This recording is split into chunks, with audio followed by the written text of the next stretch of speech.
The first thing again that we're going to talk about is lines and just equations of lines. Hopefully this is going to be review. So slope-intercept form is y equal mx plus b, where m is the slope of the line and the b is the y-intercept. So since it's a y-intercept, if you think about a graph, anytime there's a y-intercept, x is always equal to 0. So you'll have something that looks like that. 0, comma, whatever the y-intercept is. So for example, here I'm writing each equation in slope-intercept form and identifying the slope and y-intercept of each line. And then what is the x-intercept? So the first thing, so because the equation for a line in slope-intercept form is y equals mx plus b, basically anytime we solve for y, we're going to get it into the right form, right? So for example, if I have 3x minus 2y equals 9. So we're just going to subtract 3x from both sides. Perfect. That cancels. We get minus 2y equals minus 3x plus 9. So I'm just going to divide everything by -2. And the -2 over -2 cancel. I end up with y equals, I have a negative over a negative, which is a positive. So I have 3/2 x. A positive over a negative is a negative, minus 9/2. This is exactly the form that I'm looking for. And then it says, identify the slope. So what would the slope be here? 3/2. The slope is 3/2. And the y-intercept is 9/2. 9/2. 9/2. Yes, perfect. How would I find the x-intercept? You set y equal to 0. Perfect. So to find the x-intercept, always we set y equal to 0. So here I would just say I have y equals 3/2 x minus 9/2. If I set y equal to 0, I get 0 equals 3/2 x minus 9/2. I can solve for that. I'll add 9/2 to both sides. And then I can multiply both sides by 2. So if I multiply this by 2 and this by 2, my denominators cancel, right? And then I would divide both sides. Then I would get, let me just write it down. Here, let me change color so I don't. So I would have 9 equals 3x, divide both sides by 3. So that would give me x equals 3, which is my x-intercept. So I would have my x-intercept is 3, 0, because anytime I have an x-intercept, y is going to equal 0. Okay, so now if I want to find the slope of the line passing through 2 points, we have an equation for the slope. We have the slope is always going to be equal to the change in my y values over the change in my x values, right? So this should be something that's familiar to everybody. It doesn't matter which point I label 1 and which point I label 2. So if I label this 1 and this 2, I'll get the slope. If I label them backwards, I would still get the same slope, okay? So here I'm going to have m equals, and my y2, since I called this point 2, my y with the 2 is -9. And then minus y1, which is -3, over x2, which is 8, minus x1, which is -4. So here I have -9 plus 3 over 8 plus 4, which is equal to -6 over 12, which is equal to -1/2. So I've just found the slope of the line using any 2 points. So now we have a graph and we want to be able to write the equation of a line from a graph. And this is pretty This is something that an engineer would use a lot because, you know, you're going to do certain experiments, you're going to get certain data points, and you're going to try to connect them.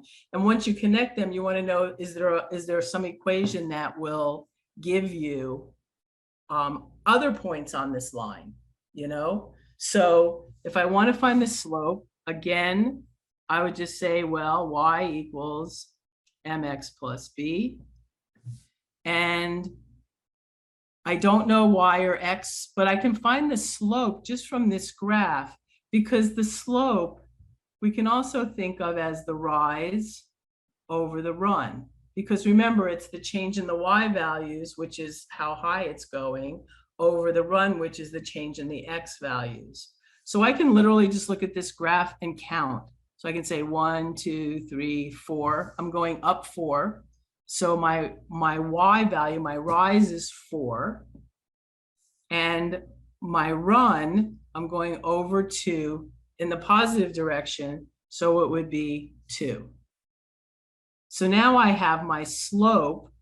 So now I have y equals m is 4/2 x plus, and b is my y-intercept. And for this graph, it's pretty easy to see that my y-intercept is at 1, 2, 3, is at 4. So the equation for this line would be 2x plus 4. Okay. So now I want to find the equation that goes through a certain point and is parallel to this equation. So first thing, since they have the same slope, the best way, what would be the best way to find the equation of this line that's parallel? Any ideas? Oh, that it's parallel to the. It's parallel to this line. I'm not sure. Okay, cool. Well, then I'm teaching you something. That's good. I'm happy. So I want to first find out what the slope is, because if I have a line parallel, if I know the slope, I know the m part, right? Mhm. So I'm just going to solve this again for y, because if I solve it for y equals mx plus b, once I find the slope, at least I know part of my new equation, right? Mhm. So again, I can subtract 2x from both sides. So here I'll say minus 2x from both sides, which gives me 3y equals minus 2x plus 6. And then, of course, I still have to solve for y, so I'll divide everything by 3, which gives me y equals negative 2/3 x plus 2, right? Yep. Now, I do know the slope, don't I? Yep. So now I have the slope is equal to minus 2/3, which is the same as the slope of the new line that I'm trying to create, because they're parallel, so they have to have the same slope, right? Mhm. So I have a new line, and I can say it's y equals minus 2/3 x plus b.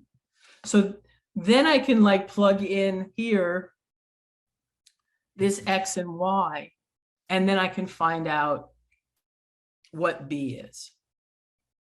But I have a better way, because that takes a little bit of math. There's a lot of chances of making mistakes.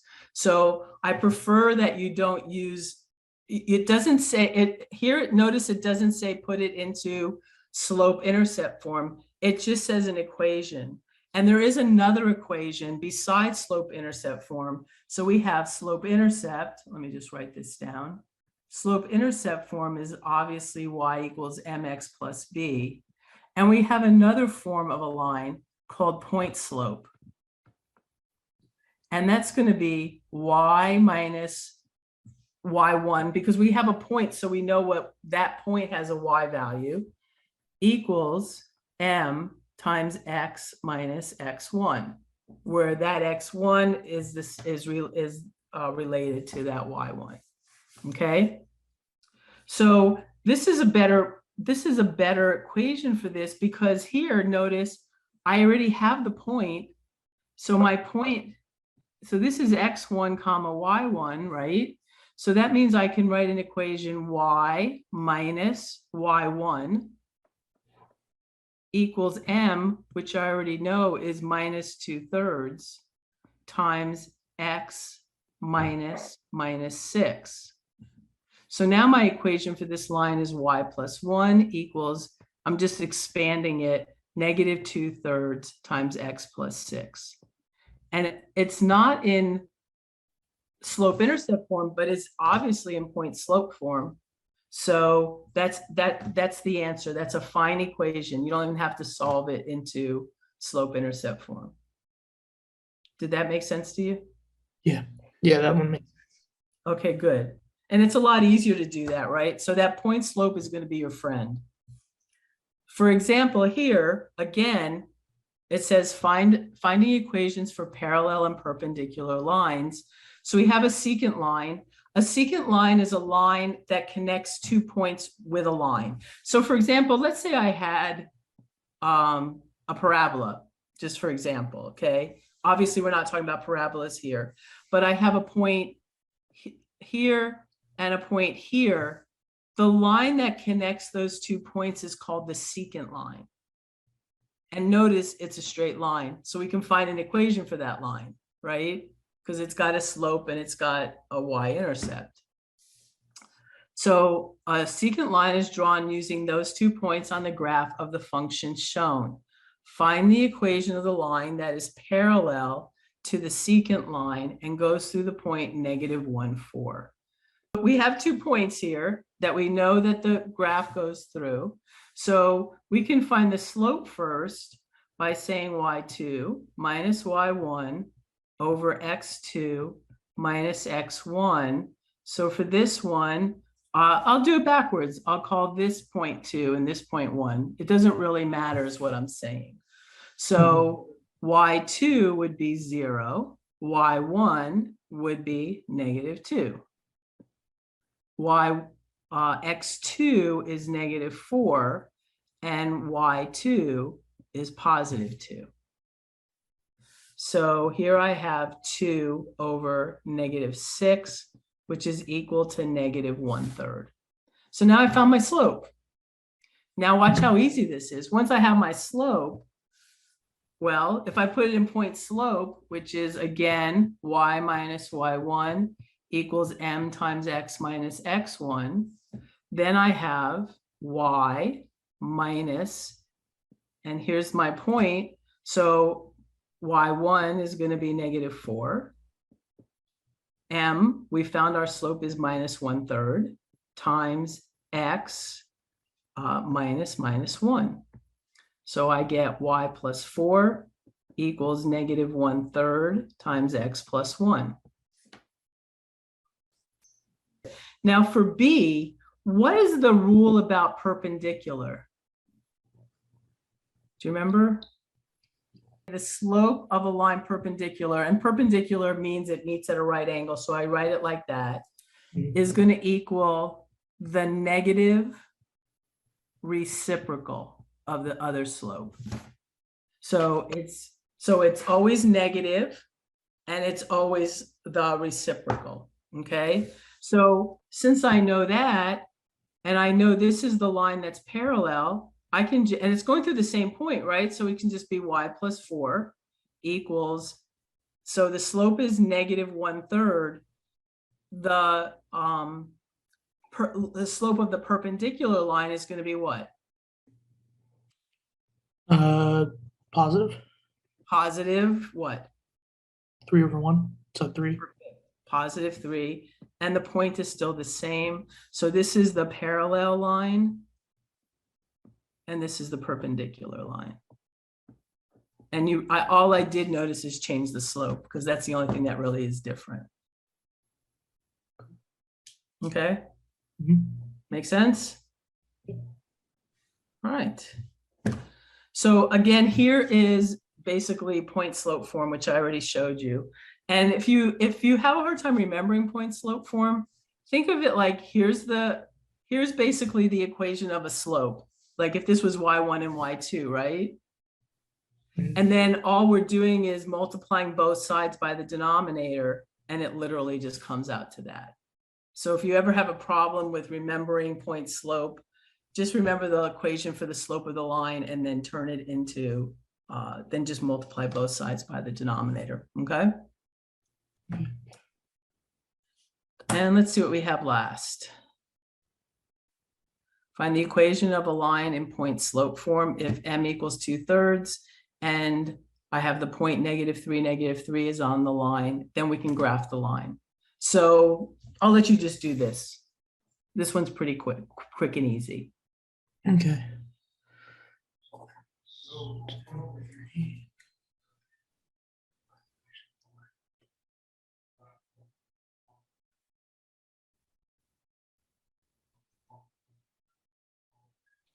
So we're going to start here. This is the equation of the line in point slope.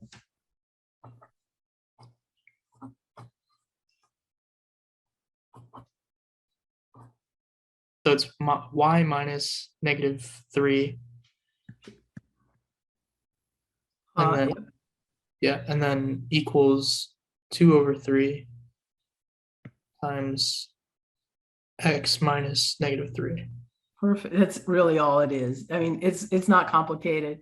Then we're just going to fix the signs. Actually, here's how I would graph it. Mhm. I would say, okay, well, let me just put some lines here.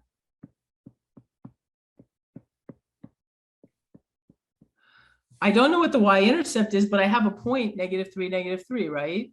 So I can put that point in. So when x is -3, y is -3. So there's my point there.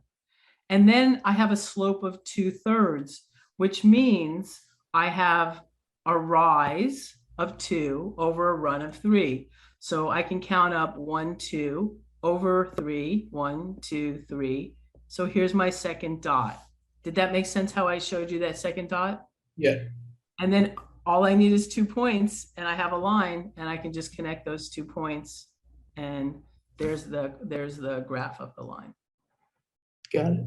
Okay, so that's pretty much it for lines. That finishes that. I don't think there's anything else really that I can think of that you need for lines.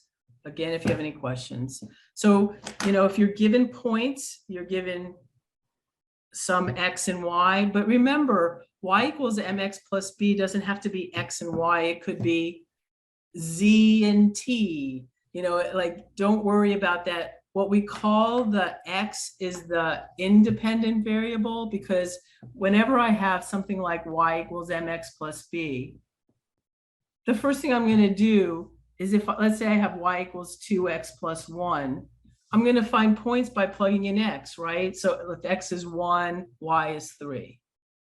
If x is 2, y is 5, right? So that's the independent variable. I just plug in a number and I get a y. Y is called the dependent variable because it depends on what I pick for x. So Cool. I could have y equals mx plus b, or I could have a equals mt plus b, where now I have t is the same as x and a is the same as y. So instead of it being xy for my axis, now it's going to be ta. That's all. So don't get confused. Anything that's linear will have a variable only to the first power. So notice my y's and my x's are both to the first power. There's no squareds or cubes. Once that happens, things get different. But if it doesn't have any exponent except for 1, that means you have a line.